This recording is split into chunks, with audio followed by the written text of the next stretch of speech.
It is really wonderful to be here tonight. Just in mingling ahead of the talk, I got to see some old friends I hadn't seen in ages. I got to meet up with some GSs, some guys from Getsmarter. I even met a barista who used to serve me coffee. Hey! At VDE in Cavendish, when we were just this kind of 15 people strong company, I'm not so sure, 15 people company, coffee company, hey, that's what it was. And now you're opening your own coffee shop in Yes, in Cavendish. That is amazing. And we didn't want to say. So what I'm inspired by tonight is just getting a sense for the energy that rests at the tip of Cape Town. Here we are. And oftentimes we don't think we have what it takes to play on a global stage and win. And I'm here tonight to tell you something different. And I really do believe, as I get a sense for the energy in this room, that is totally what Cape Town is capable of doing. So I'm here as a steward in many respects to tell you about this team of 400 GSs. We didn't start out as that, we started out as just 3 or 4 people. But tonight I want to take you through the story of the founding, a little bit backwards to talk to you about, at least before then, to tell you about the collision of people and ideas that got the business started. I want to fast forward a little bit to a key inflection point in Getsmarter's history in 2012, when the truth is we didn't know who we were, and we needed to understand who we were. As Plato says, the first challenge of any person is to know thyself. And we didn't know who we were. We had a sense, we didn't really understand why we were successful, what we were doing.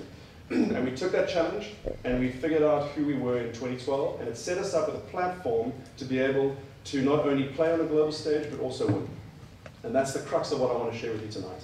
And then I want to talk to you a little bit about this deal that we did and some of the things that happened along the way. Okay, so 2017 was a large year for us, a very, very big year. And 2 things kind of happened, one very public and one not so public. The first was that on the 22nd of May, the GS executive team stood at the NASDAQ closing bell ceremony to close the day's trading. And this is a photograph that was snapped at that time to celebrate what was the acquisition of Getsmarter by an American-based, publicly listed company called 2U Incorporated. They are the world's leaders in degree-based online education. And here we were standing in a totally surreal center of Times Square with our mug shots all over the big 5-story building, doing things that we never really thought that we would be capable of achieving. And yet, while there are 10 people up here, we represented a broader group of GSs doing just that. In fact, this gentleman right over here, waving the South African flag very vigorously and absolutely insisted that we bring the flags with us to stage, was Christopher Vela. Chris, you are here tonight. Please would you stand up? Where are you, Christopher? There we go! And while you're standing up, I think we have a couple of other GSs out here as well. Would you guys please mind standing up as well? Please don't be shy. This is the story of these 5 folks that I'm going to be telling you about now. Thank you, guys. So this was a totally surreal achievement, and yet one of the lenses we take to business is that human performance precedes operating performance, which precedes financial performance. And so what that means is when we look at financial performance, which is effectively what we were celebrating here, what I really want to talk to you about tonight is the underlying capabilities that allow for that to happen. I want to start with the people, and I want to talk about how we got the people and the operating performance right, which then led to the very lagging indicator of success, quite frankly, which is money. The second thing that happened this year, which was exactly in the middle of this deal took us 7 months to conclude, which is actually quite a short period of time in what is ordinarily quite long deal-making periods. And right in the center of it, on the 7th of March, my very brave wife, Kerry, gave birth to these 2 little humans. Violet on the left and Fletcher on the right. This was a totally surreal experience, and every opportunity I get in front of people, I look to put up my twins. And I think it's that kind of gushing father type thing, and so what I'm going to try and do is keep them up here for as long as I possibly can. So I would like to let you know that in the word twin is the word win, and I like to win, and one of our values at Getsmarter is play to win. And there's 2 of them, and in fact if you just extend the word to, you get 2U, and 2U is the company that bought us, and I can keep on going on, but I'm going to stop there and leave you to just say that this totally transformed our lives. And it happened right in the middle of the deal-making process. I was very unpopular for a period of 2 weeks post that, when I went straight back into the office to continue deal-making, but my wife eventually forgave me. And here we are today. Okay, so just before I get into the Getsmarter story, I just want to level set for a moment. I think there's a lot of people here who do know what Getsmarter is, but just to make sure that everyone is clear on what we do today, this slide effectively captures it. So Getsmarter is a team of 400 people based in Cape Town, but also with satellite offices in London and now leveraging the 2U networks across 5 countries. We are an EdTech company, but EdTech has very broad applications. It can be involved in primary, pre-primary, secondary, post-secondary, tertiary, FET, continuing education, postgrad. There's a range of fields in which EdTech can be applied. So just to be clear, Getsmarter operates very squarely in the continuing education space. We work with the world's very best universities. That includes 5 of the world's top 5 ranked universities: Oxford, Harvard, Cambridge, LSE, U Chicago, and others, as well as the top 3 ranked universities in Africa: UCT, Stellenbosch, and Wits. And with these incredible university partners and their knowledge, we are able to offer a portfolio of short courses, 10 weeks long, 15 hours a week, so 150 hours in total, kind of similar to what you'd expect to get from a semester-long course in an undergrad or postgraduate degree program. And we offer those entirely online to working professionals in 140 plus countries around the world. That's what Getsmarter does today. So I just wanted to give that sense, that broad sense of exactly what it is we do before I get into the story. More pictures of toddlers. It's at this time slightly more advanced and not nearly as handsome. On the left-hand side is my brother Rob, and I'm on the right. And this photo was taken in Cecilia Forest, which is totally irrelevant. But the point is that this was in 2008. Rob and I, together with our parents, out of a family-based business, founded Getsmarter through a collision of people and ideas. But the story really goes back many years, back to 2004, when at university I was studying a business science degree in information systems. And as our 4th year project, we were required to develop a system. And Jets and I came up with an idea to reimagine what it would be like to study, as we were doing residentially, but online. And so we did just that. And the truth is, the project was pretty average, but we felt we did pretty well. Most importantly, I kind of got hooked on what it could be like to study online. So that was kind of the first collision or lucky thing that happened. Then we went off on our separate ways, and my father, the very next year, Graham Paddock, he's a property lawyer, who was also lecturing at the University of Cape Town, had an opportunity to teach people property management courses with UCT. But he really doesn't like flying, really doesn't like flying. So he didn't want to go to Durban and Joburg and PE and all the rest of it. And so he thought, well, hang on a second, surely we can just do this thing online. Sam's done this thing, help me out. We basically got together. I helped him with some marketing, with the basic platform. He did the rest, and he did better from that single online course than he did from the rest of his law practice. And I kind of looked at this and I was like, wait a second, something's here. And Rob, who was overseas at the time, woofing in Australia, you know what that is, working on organic farms? Full hippie, just like that. He was like, there's something here. And we all came back and we decided to try and fully express what this potential was. And so we went and we built out a series of property-related courses online. And it worked well. But there's only so many courses you can offer the property industry. And so I was having dinner with a friend one night, 2007, asking the simple question, how do you grow a business? And I was asking at this point, I was kind of at that point where I was like hitting my head against the wall, and I don't know if any of you can identify with this in your own businesses, but you're just asking how can I grow this thing? I want more impact, I want more reach, I want to lead a bigger team. What can we do to grow this business?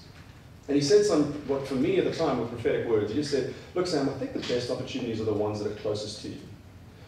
I kind of thought about this for a second, and I just took it very literally. In 2006, I was part of a team that co-founded Get Wine, which is an online wine sales company. And we were busy working with online courses in property management. So I just said, well, it must be online wine courses. Ta-da! Nope. But that's what it was, right? It was a total collision of people and ideas. And I marched off to Stellenbosch University, found a professor who would put his trust in us to launch the very first Stellenbosch University certificate in wine evaluation. Now this was a heavy lift, let me tell you. We shipped like thousands of bottles of wine around the country. The landlords at the time came in and complained about the fact that the floor was going to fall through because we had all these bottles in the place. It was a total disaster, but it worked. And we couldn't offer these online wine courses out of Paddock's, this law firm. So we had to find a name. My first angle in was Get Brains, but fortunately our marketing manager at the time totally copied that word. That was a terrible fucking idea. And unfortunately our marketing manager at the time, Robin Costa, who's here tonight, said, nope, it'll be Getsmarter, and that's what it was. And so we launched Getsmarter, and 2 years later we marched off to UCT and we found an opportunity to work with an old professor that had taught me at university. We launched a marketing course, a digital marketing course, and a project management course. And over the course of the next few years we built out a portfolio of 40 courses with UCT, which gave us a base from which to build a competence in educational technology.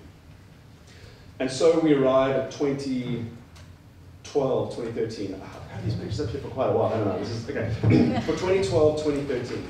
And we were 50 or 70 people in size, and we were literally falling over. Like Rob and I, who had founded the business, strategy and planning kind of lived in the corridors between us as we walked past each other. We didn't write things down, we didn't understand what we were.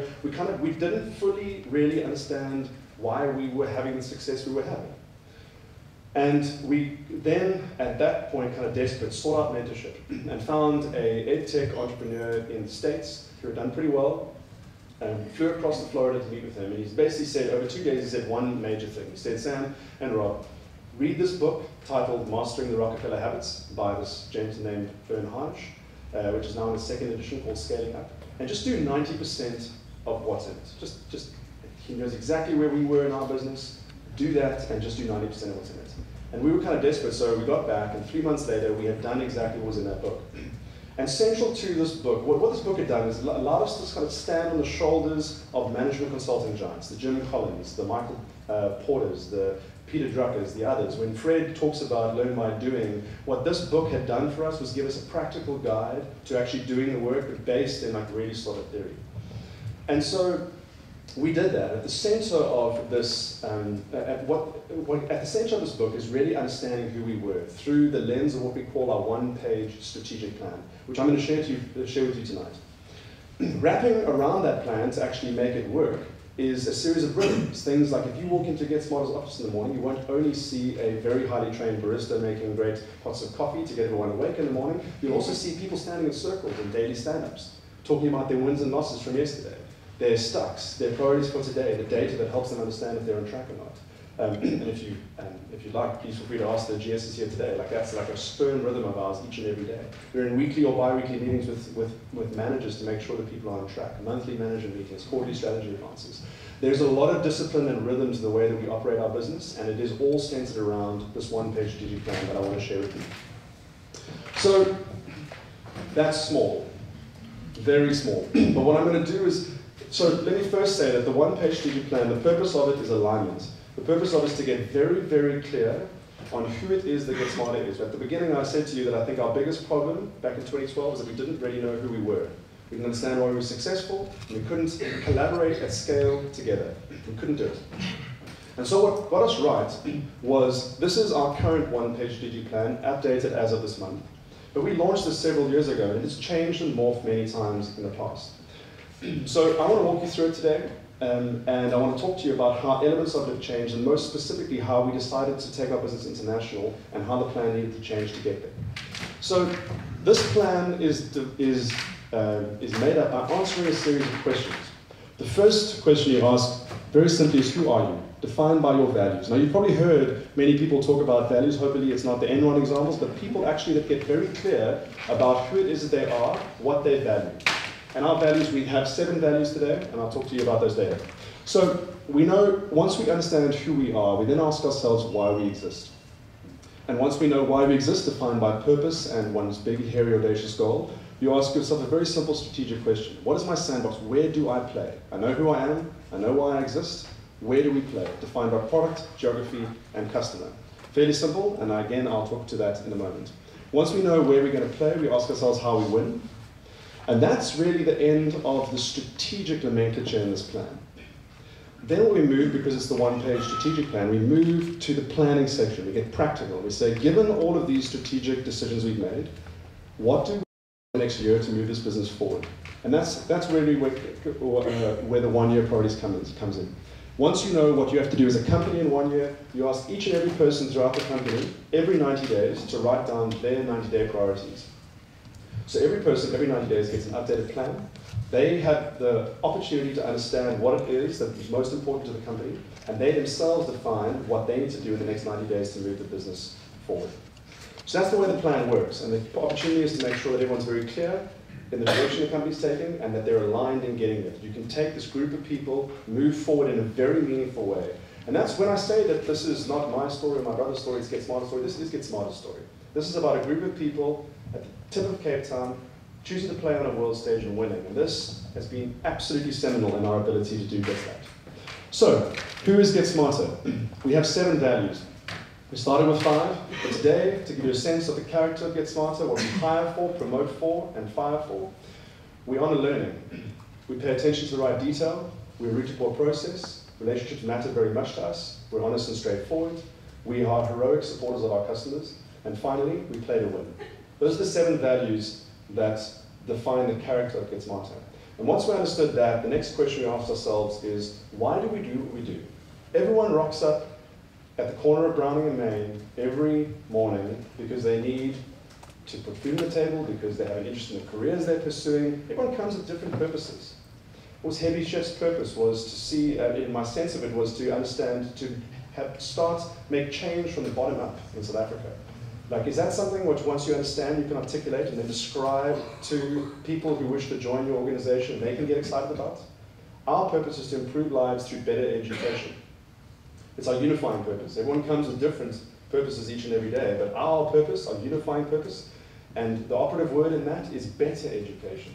Because we believe that by combining the communication technologies that are now available to us together with these incredible faculty at these top universities, we have an opportunity to evolve pedagogy, the art and science of teaching.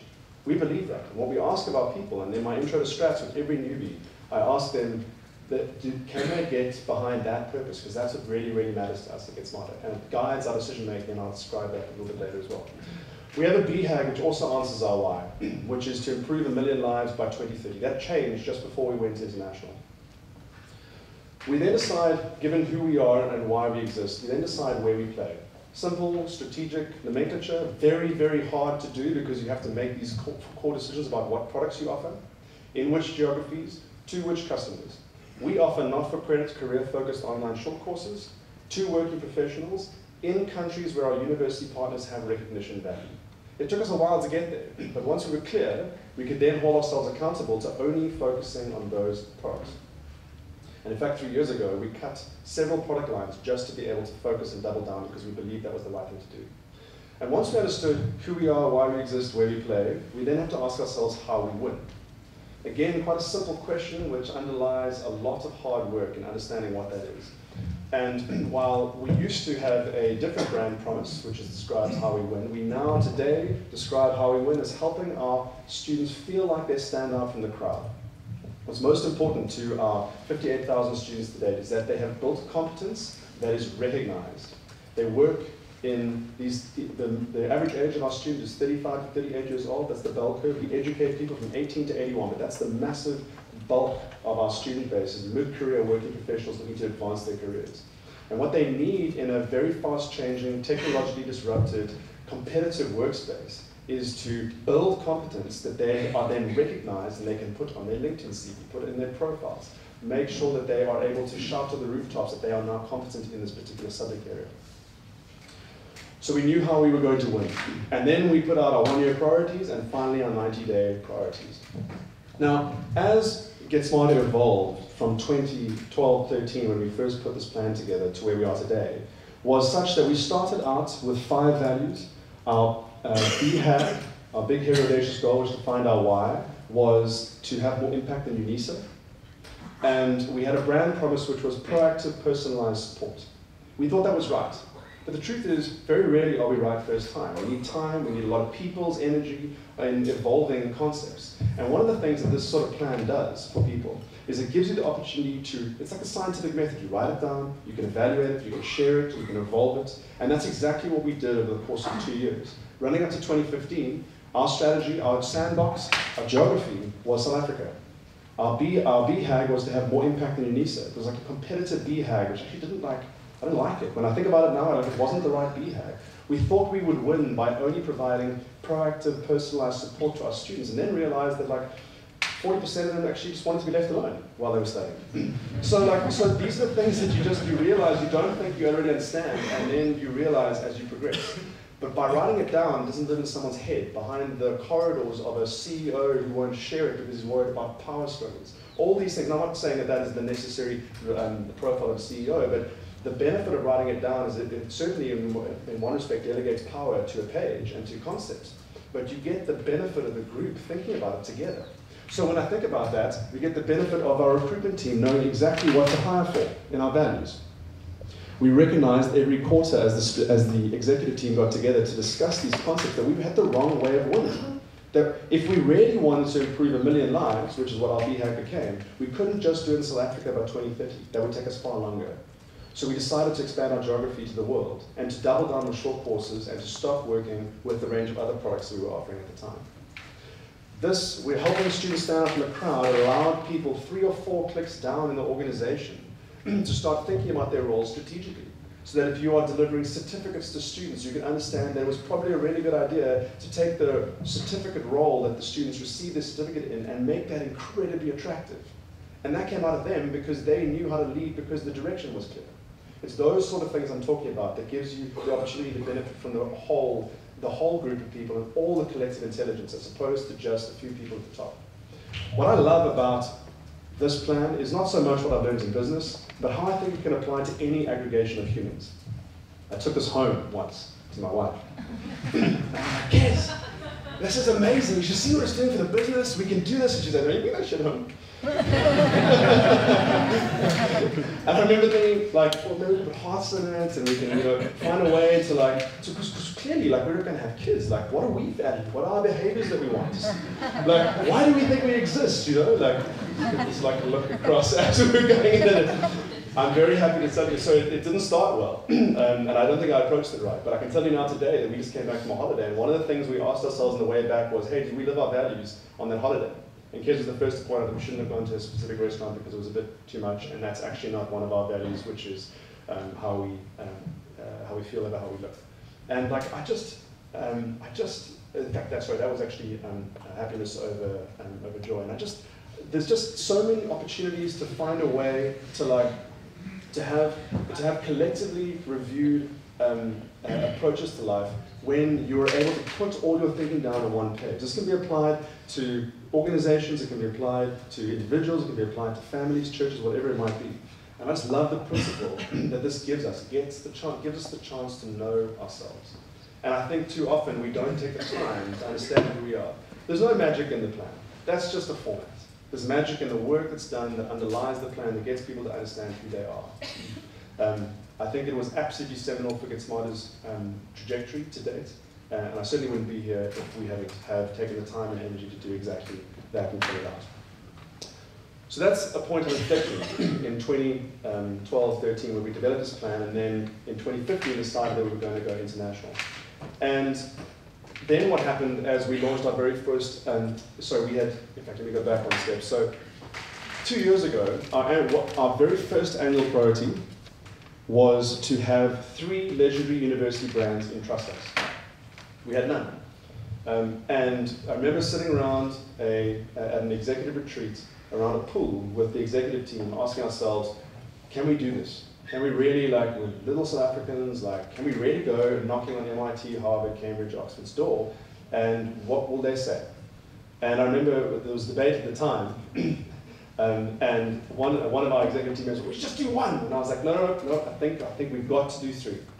And we went out, and 9 months later, we had first signed with the University of Chicago. That gave us the base from which to pivot into signing with the Massachusetts Institute of Technology, and then Cambridge University signed with us in that same year. And it was totally surreal what we were able to achieve by just thinking and envisioning the future and going out together and doing it. And that was 2015. And then 2016 came along, and we built out further university relationships and started serving students from 140 countries around the world. And towards the end of 2016, we were running a particular ad for a Massachusetts Institute of Technology course.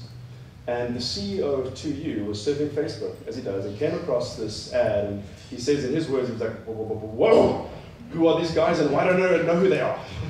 and he was a little bit nervous about the fact that there was this company that was operating in space, but he didn't know about them.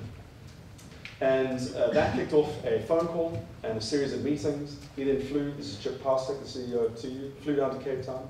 We had a series of meetings. We then got into deep negotiations in January and February. I put a pause on that, or my wife Kerry did at least, when we gave birth to beautiful twins. And then 2 weeks later we picked it up again, and then we were standing on a stage at the NASDAQ celebrating our acquisition of 2U for $103 million. It was totally surreal. It's been an incredible year.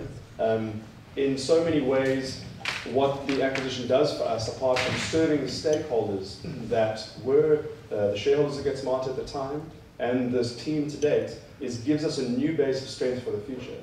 What you can expect to see from us in the future is building out, off the base of a stronger, off a stronger base, building out a portfolio of existing short courses with our esteemed university partners. You're probably going to see us go into the international graduate degree program space. And there'll be a range of other things that we'll do, one of the things of which is building a team to well over 1,000 people here in Cape Town in the next 2 years. We're super excited about the future. The rationale for doing this was clear for us. It was in line with our strategic plan. We think we can bring our BHAG of 1 million lives forward by at least 4 or 5 years by doing this, which gives us immense purpose and meaning. And it's something we're very excited about. And so with that, I thank you so much for your time, for being here tonight. I'm super energized by what I see in this crowd and the potential of the people here tonight. And I think we're going to kick off the Q&A. But thank you. Thank you, sir.